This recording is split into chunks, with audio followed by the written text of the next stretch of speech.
Hey guys, Jacqueline here with Zenith Home Loans. I hope you had a wonderful holiday. I took a little hiatus from my TCA Tuesdays just to kind of get recalibrated for everything, but we're on to a new year and I wanted to get you guys some great views and information starting with today's TCA Tuesday. So today what I wanted to do, there's a ton of conversation around 2-1 buy downs and it feels like they're being overcomplicated. So I wanted to try to simplify them as much as humanly possible for you so that you are not intimidated by them.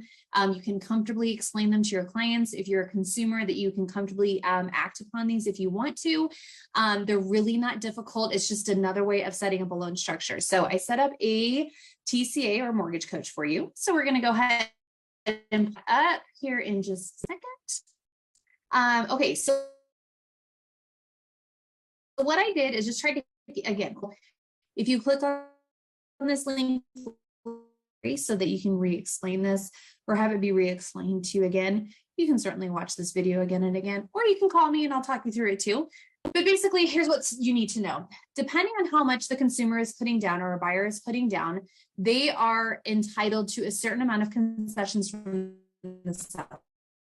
So there's a maximum amount that we can give, that the seller can give.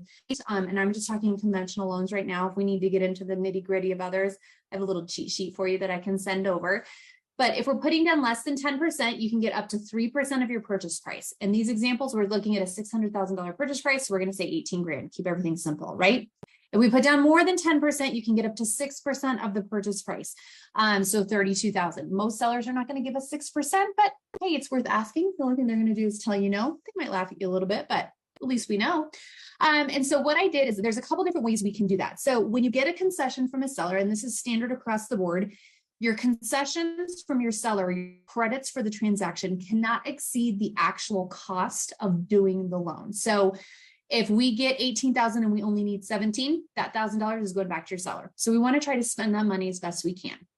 Now, in these higher interest rate environments where we're seeing more of these transactions take place, the best way for us to spend that money is oftentimes within the interest rate. So we want to kind of look at some potential scenarios. So I did one option with a permanent buy down. So this is going to be your normal buy down that we would have talked about up until a year ago of just buying down points and getting a cheaper rate. So in that particular scenario, we get $18,000 from our seller.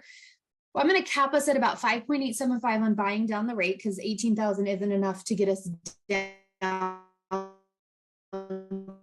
to temporary buy down would be even down to 46.75 from the 3% we negotiated from our seller.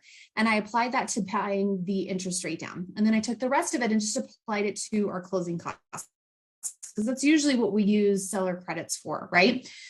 The other option would be to do a 2-1 buy down. So a 2-1 buy down, in simplified terms, it's basically like a temporary arm. So in year one, your payment's going to be 2% less than market. In year two, it's going to be 1%. And in year three, it's going to adjust to market interest rate based on when you started the loan. So 2023. And then from that day forward for the next 20, it's going to change unless we refinance or sell the property. Okay. So in order to take advantage of that, because it sounds like, hey, this is too good to be true for me to have 4.5% when everybody else is at 6.5%, we're basically guaranteeing to the bank that they're still going to make their money. So the way they do that is we're basically going to set up an escrow account or a savings account, which is the same way we set up our taxes and insurance. So we're going to set up an escrow account to cover the interest would have earned on that higher interest rate.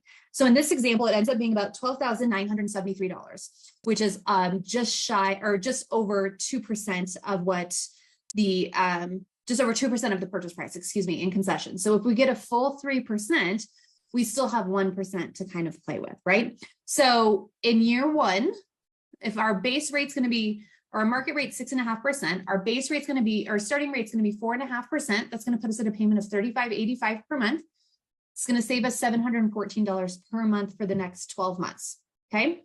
In year two, we're going to go up to 5.5%. That's going to save us $366 per month. It's going to put us at a payment of $39.33. If I take those two numbers times 12 and add them together, it gets me the $12,973. So basically, every single month that we're making the lower payment, they're pulling out of that interest or out of that escrow account for the interest that they would have earned for that monthly payment. In year three, final adjustment, 6.5%. assuming we don't refinance. Now, our goal here is sometime between year 1 and year 3, we want to refinance that transaction into a lower interest rate, ideally lower than the finalized rate. Now, the question becomes then what happens to the money that's sitting in that escrow account? So let's say we're in year 2 and it's adjusted to 5.5%, and there's, I don't know, a couple, let's just say $5,000, just because I don't have that math in front of me, left over in that account. So if you refinance or sell the property in year 2, when that rate goes to the 5.5%, that money's refundable to you. So they would use those funds to pay down the balance on the loan. Or and then you'd end up getting it back if you were selling, but that's a different conversation. So you don't lose that money. It doesn't just like magically disappear. So you will get it back if we don't end up using it. And again, our goal is going to be to look for a refinance opportunity. So that's kind of how that breakdown works. As an agent, all you really need to know is how much can my buyer get, and then get as much as you can from the seller, or have your seller negotiate whatever they need to in order to get the deal done. And then get that information to your lender and just make sure you're not crossing those thresholds of the maximum credits that they can receive for the transaction. Let your lender take it from there. You really don't need to know the nitty-gritty.